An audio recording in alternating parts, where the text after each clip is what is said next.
चारही बाजूंनी संकट आलं तरी शांत का राहावं या विषयावर एक सुंदर कथा खाली दिलेली आहे। कथेचे नाव आहे नदीसारखे मन। एका गुरूंकडे त्यांचा शिष्य दररोज तक्रार करायचा, गुरुजी, माझ्या आयुष्यात फक्त संकटच संकट आहेत, काहीही नीट घडत नाही।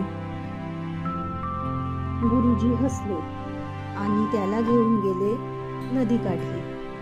ते म्हणाले, ही नदी बघ, तिच्या वाटेत किती दगड काटे झाडं पडतात, पण ती थांबत नाही, ती शांतपणे आपला मार्ग शोधत राहते।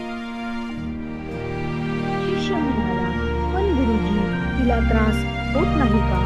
गुरुजी म्हणाले, होतो, पण ती ओरडत नाही, ती वाहत राहते, कारण तिला ठाऊक आहे शेवटी ती समुद्राला मिळणारच आहे।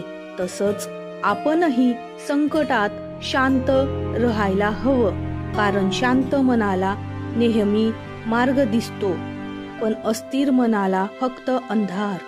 तुम्हाला जरी छोटीशी गोष्ट आवडली असेल, थोडी जरी आवडली असेल तर चॅनलला लाईक आणि सबस्क्राईब, कमेंट करायला विसरू नका। Thank you, bye bye.